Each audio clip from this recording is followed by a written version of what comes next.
Kadang hal yang paling kita inginkan justru bukan yang kita rencanakan. Malam itu Suroso cuma berniat mengantar Bu Ismaya pulang. Tapi hujan deras punya rencana lain. Malam itu Jakarta basah kuyup. Hujan turun sejak sore dan sampai jam 11 malam belum ada tanda-tanda akan berhenti. Suroso berdiri di samping mobil memegang payung menunggu Bu Ismaya keluar dari gedung pesta rekan bisnisnya. Begitu melihat Suroso, Bu Ismaya tersenyum tipis. "Ros, kok basah? Kamu nggak nunggu di dalam aja?" "Nggak apa-apa, Bu. Saya udah biasa kena hujan," jawabnya sambil membuka pintu. Mereka mulai perjalanan pulang. Tapi baru setengah jalan, banjir menghadang, semua jalur tertutup. Suroso sempat mencoba rute lain, tapi sia-sia. "Bu, kayaknya kita nggak bisa lanjut. Airnya udah tinggi." "Ya Tuhan, terus gimana? Masa kita di sini aja?" "Kalau ibu nggak keberatan, di depan ada penginapan kecil. Sementara istirahat di sana. Besok pagi kita lanjut." Bu Ismaya menatap keluar jendela. Hujan deras memantulkan cahaya lampu jalan. "Ya sudah, Ros, kita ke sana." Kamar penginapan itu sederhana. Lantainya bersih tapi dingin. Satu ranjang besar di tengah, meja kecil di sudut, dan lampu kuning yang temaram membuat ruangan terasa hangat. Suroso berdiri sebentar memandangi sofa sempit di pojokan. "Saya di sofa aja, Bu, biar ibu nyaman." Bu Ismaya tersenyum tipis sambil menggoyangkan kepalanya. "Ros, kamu kan nyetir dari sore, gak usah canggung, sini aja, ranjang ini muat kok. Lagi pula, aku gak gigit." Ucapan itu membuat Suroso tersenyum kikuk, tapi ia menuruti. Mereka duduk sebentar di tepi ranjang, masing-masing memegang cangkir teh panas yang baru diantar resepsionis. Awalnya hanya sunyi. Suara hujan di luar seperti mengisi ruangan. Aroma teh melayang-layang membuat udara dingin terasa sedikit lebih hangat. Pelan-pelan obrolan mulai mengalir. Tentang pesta tadi, makanan yang disajikan, sampai cerita masa kecil yang tak pernah mereka bicarakan sebelumnya. Lalu, Bu Ismaya terdiam. Tatapannya kosong ke arah cangkir di tangannya. "Kadang, Ros, aku lupa rasanya punya seseorang yang benar-benar peduli." Suroso menoleh pelan, mencoba menangkap maksudnya. "Maksud ibu?" Bu Ismaya menghela nafas. "Sejak suami aku ninggal, rumah itu rasanya sepi. Banyak orang di sekitar, tapi gak ada yang benar-benar dekat." Suroso ingin menjawab, tapi lidahnya terasa berat. Ada banyak kata yang ingin keluar, tapi ia tahan. Dan di antara suara hujan yang terus jatuh, hanya tatapan singkat mereka yang berbicara. Menjelang tengah malam, udara terasa makin dingin. Mereka duduk di kursi rotan di teras penginapan. Jarak mereka lebih dekat dari biasanya. Suara hujan di atap terdengar jelas, seperti irama yang menemani percakapan mereka. Bu Ismaya melirik Suroso sambil tersenyum tipis. "Aneh ya, kita udah lama kenal, tapi baru sekarang ngobrol santai gini." Suroso menoleh sebentar lalu kembali memandang hujan.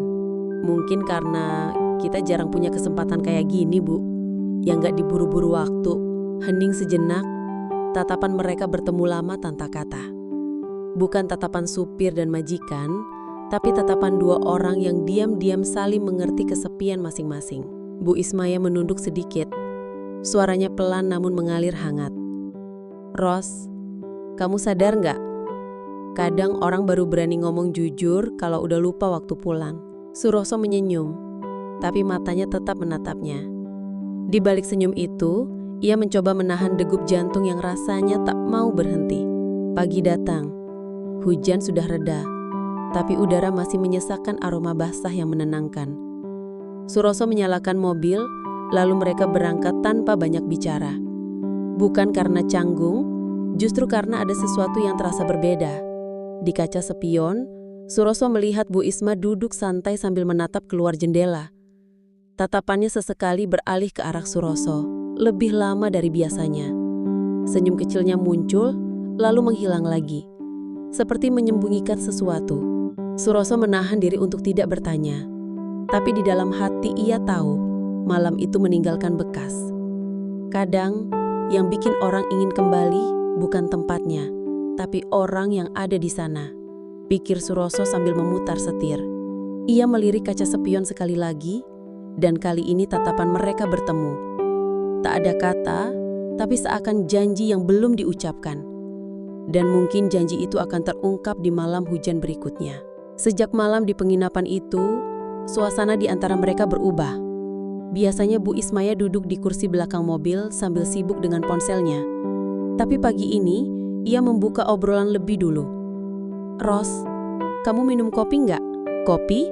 Iya, Bu." "Kenapa?"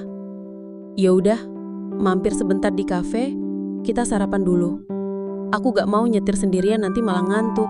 Suroso tertawa pelan. "Padahal, ibu gak pernah mau mampir-mampir kalau di jalan." Ya, itu dulu. Sekarang kan beda. Di kafe itu mereka duduk berhadapan. Cahaya matahari pagi menembus kaca dan senyum Bu Ismaya terlihat jauh lebih lembut dari biasanya. Percakapan mengalir tentang hal-hal kecil, sampai mereka lupa waktu. Seminggu kemudian, Bu Ismaya meminta Suro mengantarkannya ke sebuah acara malam. Acara selesai agak larut, dan di luar hujan kembali turun. Tidak deras seperti malam di penginapan itu, tapi cukup untuk membuat jalanan basah dan perjalanan jadi pelan. Saat mobil melaju pelan di jalan sepi, Bu Ismaya bersandar sedikit menatap keluar jendela yang berembun.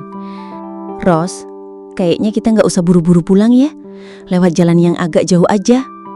Aku pengen ngobrol cuma sama kamu." Suro melirik lewat spion tersenyum kecil. "Ngobrolin apa, Bu?" "Apa aja, asal jangan terlalu serius. Aku cuma pengen malamnya agak panjang." Mereka pun berbincang. Awalnya soal makanan yang dihidangkan di acara tadi, lalu pelan-pelan mengalir ke cerita-cerita yang jarang mereka bagikan pada orang lain. Ada tawa pelan, ada jeda hening, dan ada momen di mana tatapan mereka bertemu lagi lewat spion. Keduanya tidak mengucapkan apa-apa. Tapi entah kenapa, malam itu terasa seperti sedang membawa mereka ke sesuatu yang belum pernah mereka lewati sebelumnya. Dan tepat sebelum tikungan terakhir menuju rumah, Bu Ismaya tiba-tiba berkata, "Ros, nanti aku mau bilang sesuatu. Tapi jangan kaget ya." Mobil perlahan berbelok ke jalan yang lebih sepi. Lampu jalan jarang, hanya ada sorot lampu mobil yang membelah gelapnya malam. Suroso melirik ke spion, mencoba menebak-nebak apa yang dimaksud Bu Ismaya. "Loh, kok jadi bikin penasaran gini, Bu? Emangnya mau bilang apa?" Bu Ismaya tersenyum samar, matanya tidak langsung menatap Suroso. "Enggak sekarang, nanti aja. Kalau aku bilang sekarang, takutnya suasananya berubah." Suro tertawa kecil. "Wah, ini kayak cerita sinetron, Bu. Bikin orang mikir macem-macem."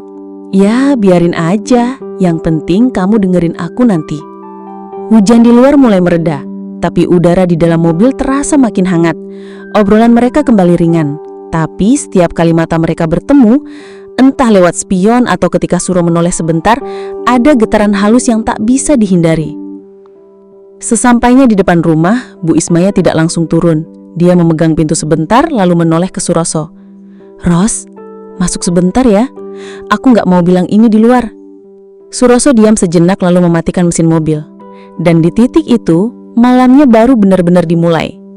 Suroso mengikuti Bu Ismaya masuk. Rumah itu sunyi, hanya suara sisa hujan di atap yang terdengar. Lampu ruang tamu redup membuat suasananya terasa berbeda dari biasanya. Bu Ismaya melepas bali tipisnya lalu duduk di sofa. Tangannya menepuk tempat di sebelahnya. "Duduk sini, Ros, lebih dekat." Suroso menelan ludah lalu duduk. Jarak mereka kini hanya beberapa jengkal. "Bu, sebenarnya mau ngomong apa sih? Dari tadi saya penasaran."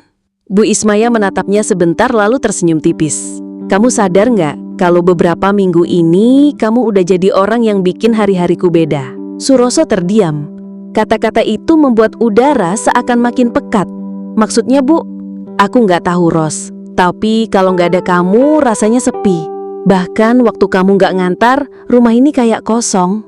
Suroso tersenyum tipis mencoba mengalihkan. "Masa cuma gara-gara saya, Bu?" "Iya, dan mungkin bukan cuma itu." Suara hujan kembali terdengar di luar. Mereka saling pandang beberapa detik lebih lama dari yang seharusnya. Lalu Bu Ismaya menghela nafas pelan. "Udah malam, Ros. Kalau kamu mau, aku siapin teh dulu sebelum pulang?" Suroso mengangguk. Tapi saat Bu Ismaya bangkit menuju dapur, Dia menoleh sebentar dengan tatapan yang sulit ditebak. Tatapan itu membuat satu hal jelas. Malam ini belum tentu berakhir seperti malam-malam biasa. Dan tepat saat itu petir menyambar di luar. Listrik padam. Ruang dapur gelap. Suara nafas mereka terdengar lebih jelas. Malam ini sepertinya akan membawa cerita yang tak mereka duga. Gelap menyelimuti dapur. Suara hujan di luar semakin jelas terdengar menimpa genteng dan dedaunan. Aduh, mati lampu. Suara Bu Ismaya terdengar di tengah gelap. Suroso meraba-raba meja mencari sumber cahaya. Bu, saya cari lilin dulu ya. Beberapa detik kemudian, nyala kecil dari ujung korek api memecah kegelapan. Lilin pun menyala, memantulkan cahaya kekuningan di wajah Bu Ismaya. Cahaya itu membuat matanya berkilat, dan entah kenapa Suroso merasa sulit untuk memalingkan pandangan. Bu Ismaya duduk di kursi dapur menopang dagu dengan satu tangan. Jarang ya, Ros, ada orang yang mau dengerin cerita panjangku begini. Nadanya pelan seperti sedang membuka pintu hati yang jarang ia biarkan terbuka. Kalau ceritanya dari Bu Ismaya, saya malah mau denger tiap hari, jawab Suros setengah serius. Bu Ismaya tersenyum tipis. Ia meraih gelas tehnya menyesap perlahan. Cahaya lilin membuat setiap gerakan tampak lebih lambat, lebih hangat. Hujan belum juga reda. Lilin yang berkedip-kedip seakan membuat waktu melambat. Suroso duduk di seberang, tapi jarak itu terasa terlalu jauh. Entah siapa yang mulai lebih dulu, tapi perlahan percakapan bergeser dari cerita biasa menjadi sesuatu yang lebih pribadi. Ros, kalau suatu hari aku cerita sesuatu yang mungkin bikin kamu bingung, kamu janji gak akan berubah? Saya janji, Bu. Meskipun itu tentang perasaan. Cahaya lilin bergetar. Suroso menatapnya lama lalu tersenyum pelan. Kalau itu memang tentang perasaan, saya juga siap, Bu. Dan di tengah hujan malam itu, ada sesuatu yang diam-diam berubah di hati mereka berdua. Lilin di meja sudah hampir habis. Nyalanya semakin pendek. Kayaknya hujan udah reda, Bu. Kalau mau saya siapin mobil buat pulang, ujar Suroso pelan. Bu Ismaya memandang keluar jendela lalu kembali menatap Suro. Ros, gak usah buru-buru ya. Malam masih panjang. Aku masih pengen ngobrol malam ini. Ada nada ragu di ujung suaranya. Tapi juga ada sesuatu yang lain. Sesuatu yang membuat dada Suroso sedikit menghangat. Mereka pun tetap duduk di dapur kecil itu masih ditemani sisanya lilin. Obrolan mulai melambat, tapi bukan karena kehabisan topik. Justru diam itu terasa nyaman. Sesekali pandangan mereka bertemu. Kadang hanya beberapa detik, kadang lebih lama dari yang seharusnya. Bu Ismaya akhirnya berdiri, berjalan kerak dan mengambil selimut. Biar gak masuk angin, Ros. Malam ini dingin. Ia menaruh selimut itu di bahu Suroso. Tangannya sempat singgah sedikit lebih lama dari yang perlu. Sekilas Suro bisa merasakan hangat jemarinya. Terima kasih, Bu. Nanti kalau kamu sakit, kan aku juga yang repot, jawabnya sambil tersenyum samar. Malam itu, meski hujan sudah berhenti, tak ada yang berniat segera beranjak. Entah karena udara yang masih sejuk atau karena hati mereka sudah menemukan alasan untuk tetap di situ. Dan sebelum lilin benar-benar padam, ada satu tatapan terakhir dari Bu Ismaya yang membuat Suroso yakin malam itu akan ia ingat untuk waktu yang lama. Pagi itu, sinar matahari menembus tirai tipis menyapu perlahan ruang tamu yang masih berantakan sisa malam tadi. Bau kopi menyeruak dari dapur. Suroso terbangun di kursi panjang, masih dengan selimut tipis yang semalam diberikan Bu Ismaya.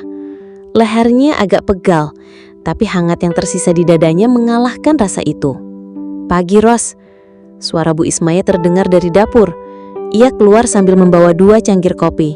Rambutnya tergerai seadanya, belum sepenuhnya rapi. Suroso menerima kopi itu, mencoba menghindari tatapan. Maaf, saya ketiduran di sini. Gak apa-apa, malah aku seneng kamu gak nekat pulang waktu hujan deras. Mereka duduk berhadapan di meja makan. Tak banyak bicara di awal, hanya suara sendok mengaduk kopi yang terdengar. Lalu Bu Ismaya bersandar sedikit, menatap Suroso yang biasa ia tunjukkan. Ros, kamu gak penasaran kenapa aku minta kamu antar jemput, bukan supir yang lain? Pertanyaan itu membuat Suroso terdiam. Ia ingin menjawab, tapi sebelum sempat Bu Ismaya hanya tersenyum tipis. Nanti aja jawabnya. Kamu pasti kaget kalau tahu. katanya sambil bangkit mengambil piring roti. Suroso hanya bisa mengikuti gerakannya dengan pandangan, dan di dalam hati, ia tahu jawaban itu mungkin akan mengubah banyak hal. Bu Ismaya kembali duduk sambil meletakkan piring roti di tengah meja. Ia mengambil satu lalu menyodorkannya pada Suroso. "Makan dulu, Ros. Aku gak mau ngomong kalau kamu belum sarapan." Suroso kecekekel. "Wah, syaratnya kok gitu, Bu?"